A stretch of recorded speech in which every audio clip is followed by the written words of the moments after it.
Moi, si on me dit effondrement, tout de suite, je pense à quelqu'un qui, à l'intérieur de lui, est un peu dans le désespoir. Du coup, il s'effondre.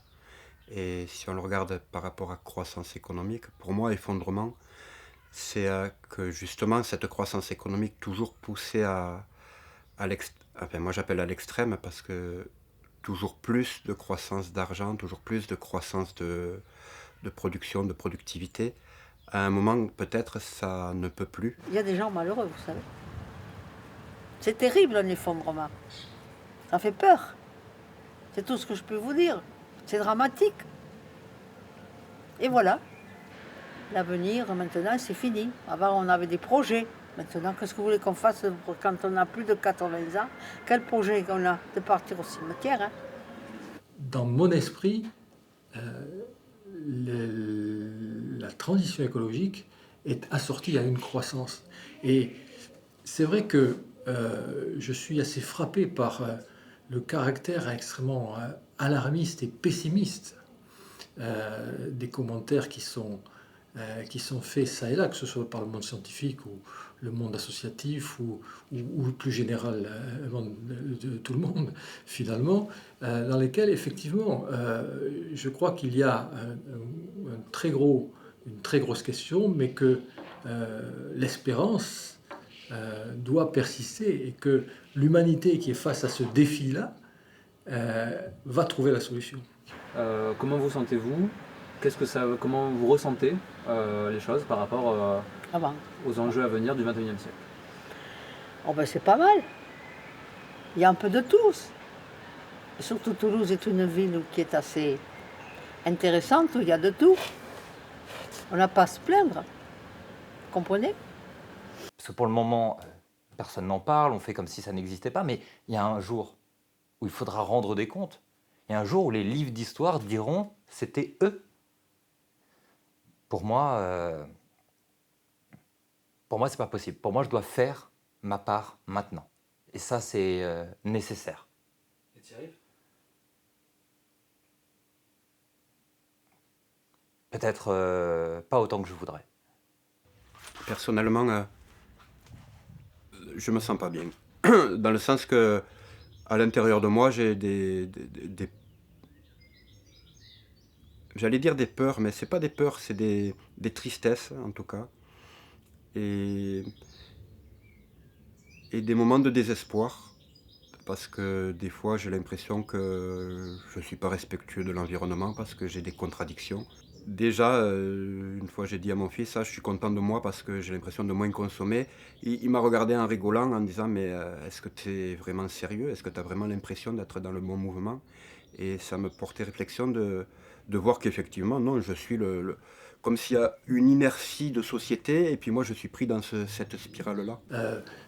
Si on raisonne et si on voit les éléments et la pollution telle qu'elle est aujourd'hui, l'impact climatique, je sais pas moi, des moteurs thermiques par exemple, on le voit en 2022, mais en 2028 ce sera différent. On aura trouvé des innovations, on se sera adapté. Moi je crois beaucoup à la capacité d'innovation et d'adaptation de l'âme humaine. Pour le moment, les données, qu'on trouve, elles sont terrifiantes. Donc moi, mon rapport personnel avec ça, c'est un mélange de qu'est-ce qu'on peut faire, de l'impuissance, et est-ce que ça suffira? Ça, c'est grosso modo comment je le vis actuellement. Après, la fonction de journaliste, elle est là pour transmettre de l'information, une information claire, valable, de qualité, et j'ai bon espoir qu'on puisse interpeller les gens, que la ligne édito se tourne plus vers l'écologie. Qu'est-ce que tu fais là? C'est à toi dans 5 minutes. Tout le monde t'attend. Merde, désolé, j'arrive. Alors, je sais pas si t'arrives en ce moment, mais il faut vraiment que tu te recentres. Hein. Si t'as besoin d'en parler, on est là, on est une équipe. On peut trouver des solutions ensemble. Mais tu sais très bien qu'on n'a pas le droit à l'erreur dans le milieu. Est-ce que tu as pu jeter un coup d'œil à mon sujet, celui sur ton bureau là? Celui sur l'effondrement? Ouais, celui-là. Oui, je sais pas trop quoi te dire. Moi, je veux bien te présenter si ça tenait qu'à moi. Bah, c'est bien, t'es rédac chef, tu le fais passer toi. C'est pas aussi simple. Tu sais comment ça marche? Je vais avoir l'air de quoi si je présente le programme au CA et aux actionnaires? Ils vont se foutre de ma gueule, c'est tout. Il n'y a pas que moi qui décide. Et puis, il y a des gens au-dessus et il y en a en dessous aussi. Hein? Tu crois qu'ils vont dire quoi les employés si je leur propose de faire chuter l'audimat? Parce que c'est quand même ça ton histoire. Hein? Je te rappelle qu'on fait vivre des familles. Alors, Ok. Ça passe pas. Ok, ça passe pas. Donc on change rien, on fait comme d'hab, quoi. Oui, on fait comme d'hab. On a un programme qui marche et en ce moment, on peut pas trop se permettre des fantaisies. Et ça sert à rien de faire paniquer tout le monde avec des histoires. Je fais ce qu'il y a de mieux pour la chaîne, c'est mon job. Oui. On en a déjà parlé. Je sais, on en a déjà parlé, ça t'arrange bien. Mais ce projet, il est important, ça la nécessite. Stop. Si vraiment tu veux en parler, rien t'empêche de faire un blog ou je sais quoi d'autre. T'as la liberté d'expression, tu fais ce que tu veux, mais ici, on a une ligne à tenir. Ok, j'ai compris. Bon, très bien alors. Allez, ça va le faire. Tu restes focus. Je te laisse en bonne compagnie. Si c'est bon pour toi, je pars en régie. Ah, eh ben installe-toi, attendez. Cette mine que tu nous fais, c'est pas possible. Faut que tu dormes, tu le sais. Cette barre, faut vraiment que tu fasses quelque chose. D'ivoire de toi à moi, c'est moi qui débloque ou il y a rien qui va en ce moment sur la planète? Je sais pas, écoute, non, il y a des trucs qui vont pas, ça c'est clair. Mais faut pas se prendre la tête. Toi, tu te prends trop la tête, ça se voit. Ouais, ça doit être ça. Je me prends trop la tête. Écoute, je sais pas, moi. Chacun fait ce qu'il peut, chacun son taf, hein, et comme dit Thierry, on reste concentré. Ok? Ça va le faire? Allez, let's go, on t'attend, dépêche-toi. Genre, c'est là. C'est bon, t'as le texte? Oui, c'est bon, j'ai. Bon, après, ça va, t'as l'habitude, il y a le prompteur. Okay. Attends, t'as toujours la chaise que je t'avais mis là? Ouais, normalement. Vas-y, je te switch. Allez, vas-y, dépêche-toi. Bon. Ok, tout le monde en place.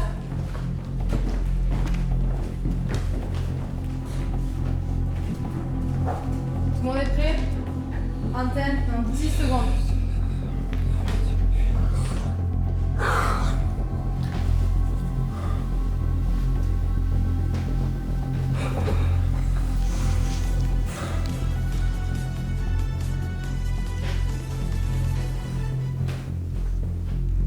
Madame, monsieur, bonsoir. Dans l'actualité aujourd'hui, la jungle de Calais reprend-elle de l'ampleur?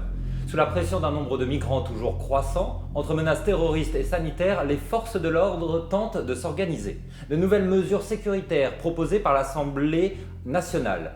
Si certains y voient une attaque à la démocratie, d'autres y voient au contraire un rempart essentiel contre l'extrémisme politique en France. Le pouvoir d'achat.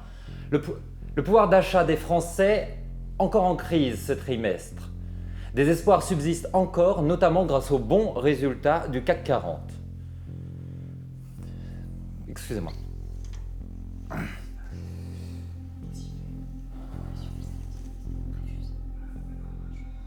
Dans l'actualité aujourd'hui, 68% de la masse des vertébrés a disparu en 40 ans. 20% de toutes les espèces vivantes sont en voie de disparition. 2400 arbres sont coupés chaque minute, ce qui fait à peu près 17 terrains de football par minute. Il pleut du plastique jusqu'au sommet des Pyrénées. Les 7 dernières années sont les 7 années les plus chaudes jamais enregistrées. 70% de la production céréalière mondiale est destinée à l'élevage, quand bien même la famine gronde aux 4 coins du monde, et les animaux d'élevage consomment 2 fois plus d'antibiotiques que les humains. Et ça, c'est sans parler des surprises que nous réserve la fonte du permafrost. La montée des eaux, c'est plus d'1 milliard de personnes englouties sur les zones côtières. L'habitabilité même de la France est remise en question. Les déplacements de population ne vont plus se compter par millions, mais par milliards. Et vu comment c'est déjà compliqué aujourd'hui, ça va créer un choc sans précédent, avec une montée de la xénophobie, des émeutes, des guerres d'une ampleur encore jamais vue. Moins de 1% de la population possède plus de richesses que tout le reste réuni. Et la part de dividendes est encore multipliée par 7 en 20 ans.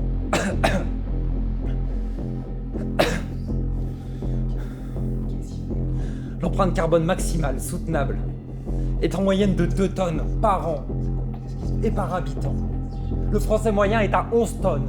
Une croissance infinie. Dans une planète aux ressources finies, ce n'est pas possible. Quand bien même la croissance serait exponentielle, basée sur de l'innovation, ce n'est pas possible. Ce n'est pas le cas. La croissance est basée sur des ressources épuisables et aussi toxiques. Et avec tout ça, il n'y en a pas un que ça fait frémir, non? Vous êtes là. Vous êtes là à pas bouger votre cul sur votre fauteuil. Alors si, peut-être que vous allez vous aligner 2 minutes en me regardant là, à la télé. Et puis demain, on passe à autre chose. Et qu'est-ce qui nous intéresse? Le prix de l'essence? Refaire partir la croissance? Et ouais, parce qu'il faut bien la faire partir, la croissance. Parce que tout ce que vous regardez, ça appartient, grosso modo, à une petite poignée de milliardaires qui en veulent toujours plus. Mais c'est quoi ce bordel? Mais t'as complètement pété un câble. Mais t'es fini, t'es blacklisté, t'es mort. Je t'emmerde. Je t'emmerde, Thierry. Je t'emmerde, je vous emmerde tous, j'emmerde ce putain de plateau.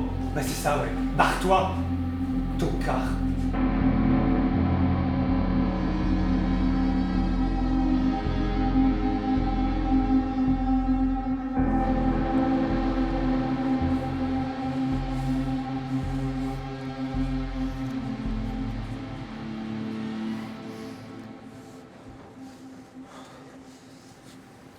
Merde!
détruisent 4 degrés, on parle d'apocalypse, on parle de... Non mais vraiment, c'est pas radical, c'est pas excessif de ma part de dire ça, c'est excessif. Moi je fais partie de la génération qui va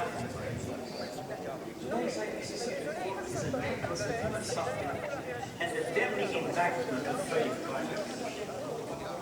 fact upon fact. This report reveals how people on the planet are getting clobbered by climate change. Nearly half of humanity is living in dangerous zones now. Many ecosystems are at the point of Là, c'était en Belgique, c'était en Allemagne, c'était aux États-Unis, dans les pays occidentaux. On n'est pas en train de développer. On voit que ça s'affole sur les quelques dernières années à un niveau qui n'a jamais été atteint depuis 800 000 ans. Donc là, c'est la vraie claque.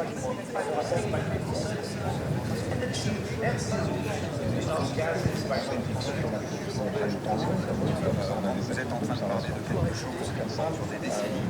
Moi, je pense que c'est absolument très choquant. J'ai bien la dégradation des sols par l'agriculture dans le monde entier, et pas seulement en France.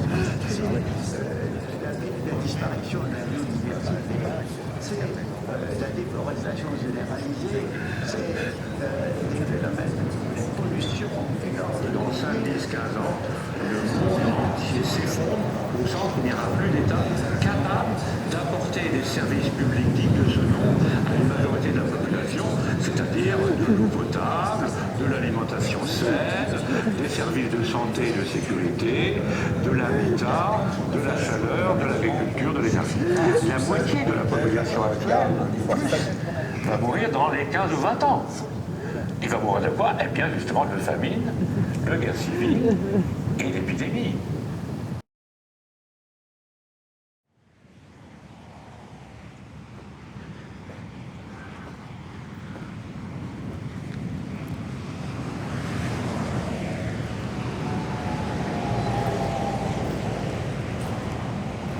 Excusez-moi? Excusez-moi? Vous auriez un moment pour me filer un coup de main? Ce sera pas long, hein. Je dois ramener tout ça à l'Écolieu, c'est pas très loin d'ici. C'est quoi l'Écolieu? L'Écolieu, c'est le nom de la communauté dans laquelle je vis. Et si tu m'accompagnes, je te ferai boire un jus et visiter l'endroit si tu veux. Ok, d'accord. Génial, merci beaucoup. Est-ce que tu veux bien tenir le vélo un instant? Ouais. J'ai essayé de mettre les patates dans la sacoche, mais la fermeture a cassé.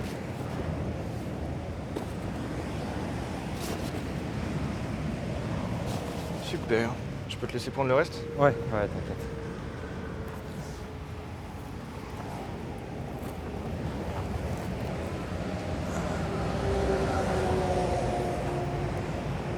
C'est parti.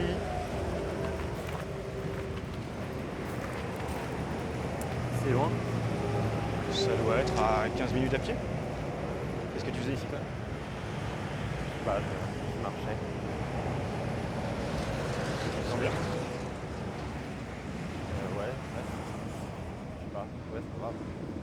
Est-ce que tu veux en parler? Non, pas trop.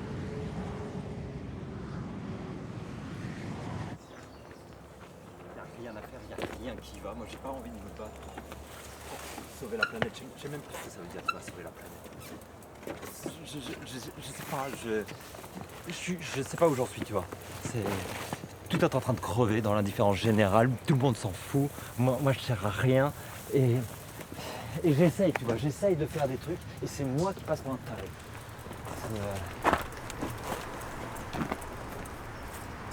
Je te comprends. Hé, un coup de main? Salut Marc.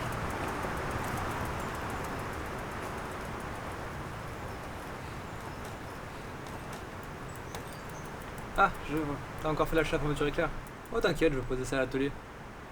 Merci beaucoup Marc. Bienvenue au fait. Salut. Et on fait un tour de la maison du coup? Ouais. Super, c'est parti.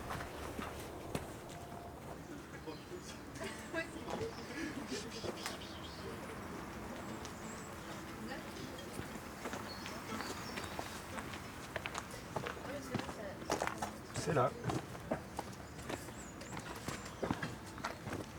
Salut tout le monde. Salut. Ouais. Bienvenue dans la cuisine. Hop. Pose tout ça là.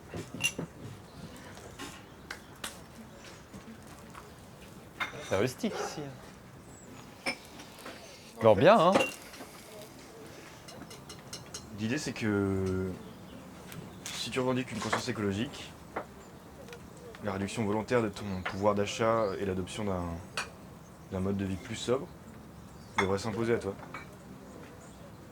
Je pense qu'il faut avoir en tête que ce sont des actes politiques forts et engageants qui marquent directement ton refus de coopérer avec les logiques de l'illimité et du marché.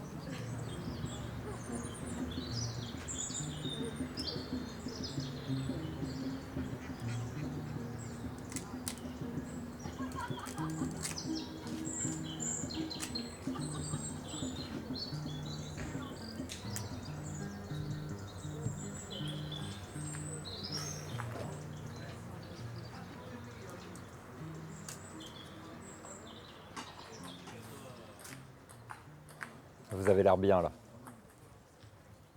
On essaie de l'être. Tu sais, cultiver son potager dans son jardin, apprendre à se passer d'énergie fossile ou préparer sa famille à des situations de crise, c'est nécessaire, mais pas suffisant pour faire de nous société. Pour faire de nous des humains. Vouloir vivre au-delà des chocs et pas seulement y survivre, c'est déjà partir avec une intention de joie, de partage et de fraternité.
Tour de rôle.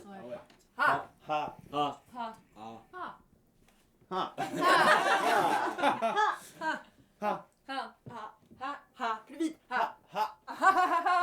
Afin que le monde entier puisse entendre votre rire et que les gens soient convaincus que le rire c'est merveilleux.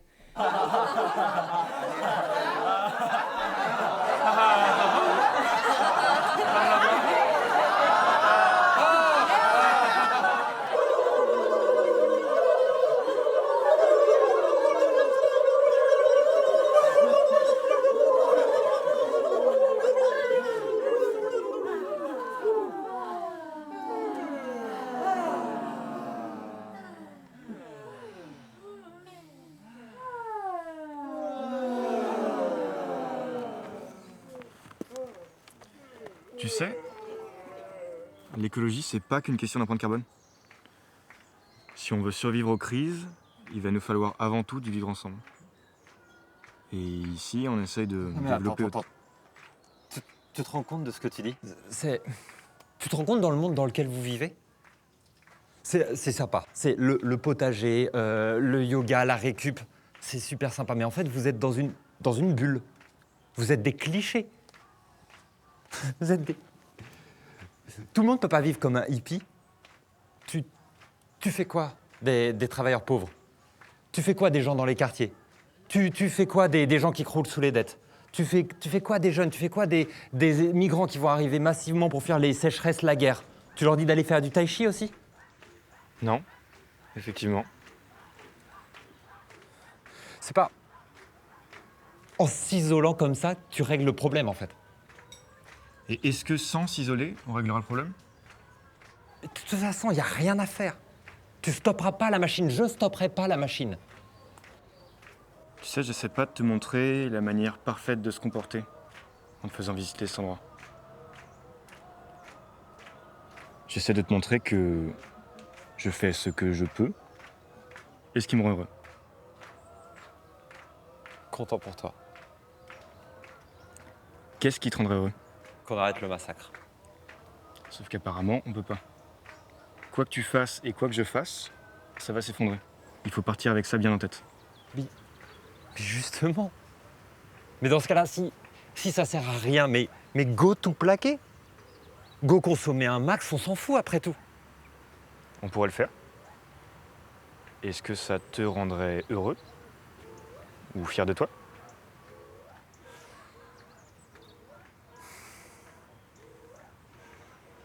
Non, je crois pas. Ok. Alors qu'est-ce que tu peux faire et qui te rendrait heureux?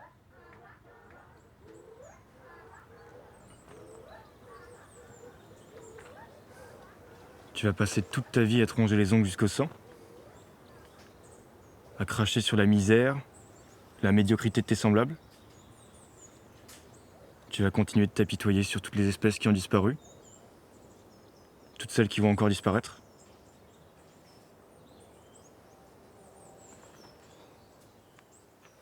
Non, bien sûr.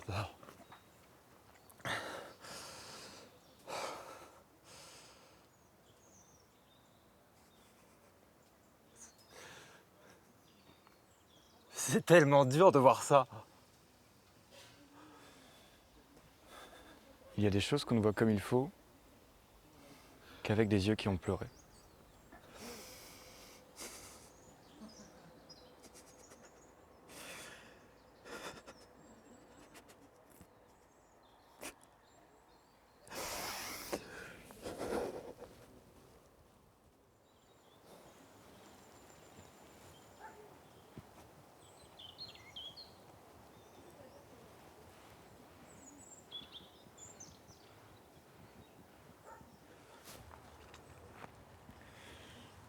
J'ai pas la solution.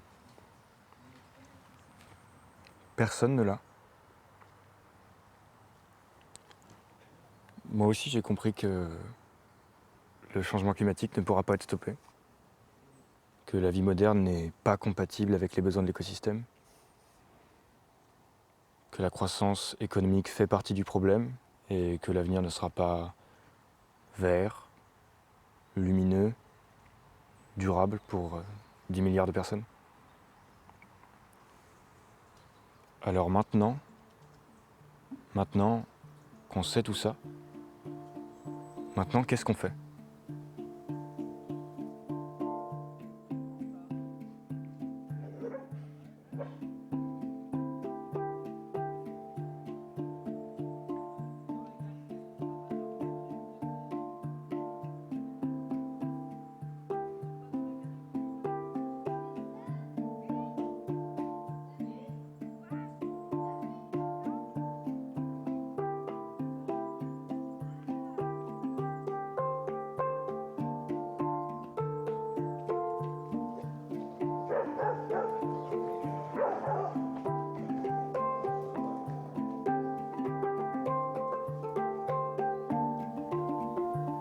Une fois que nous cessons de prétendre que l'effondrement ne peut pas arriver, nous sommes libérés pour réfléchir sérieusement à l'avenir.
Comment tu peux penser préparer l'avenir avec l'avenir qu'on nous propose?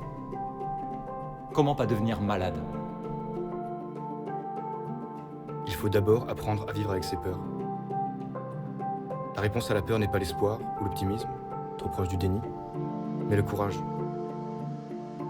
Il faudra savoir faire face à ces émotions, que nous n'avons pas le choix d'être confrontés.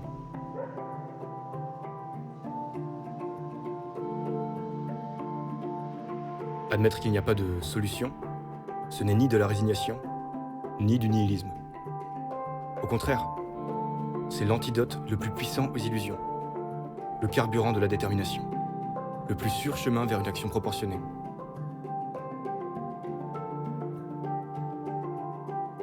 Il nous faut mesurer et intégrer pleinement l'ampleur et la gravité de l'écocide en cours pour apporter des réponses à la hauteur des enjeux. Donc on est d'accord. Il n'y a plus d'espoir.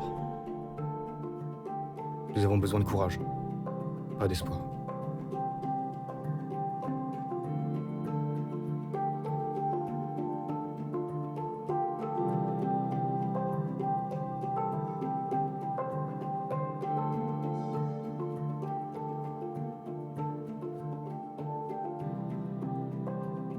Choisir le plaisir de l'action collective contre la résignation et la morosité est un puissant antidote à la haine. En tous les cas, j'y vois la meilleure stratégie de résistance face à l'autoritarisme et au fatalisme. Nous n'aurons pas d'autre choix que de compter résolument sur ce qu'il y a de meilleur en l'humain et le nourrir inlassablement chez chacun d'entre nous.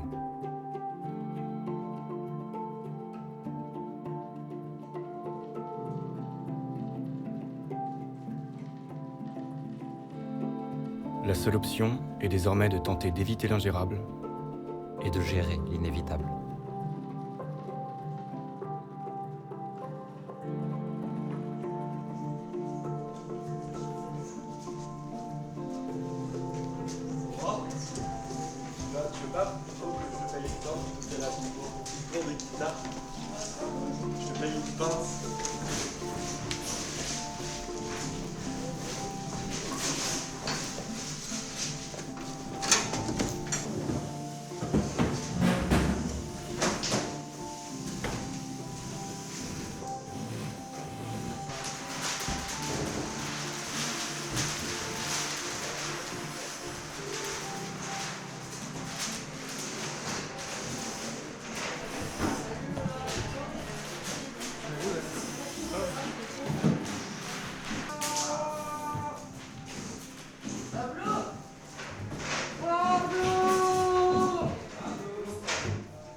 Mais c'est vrai que si j'ai peut-être une aspiration, c'est d'ouvrir davantage encore mon cœur pour être plus ensemble.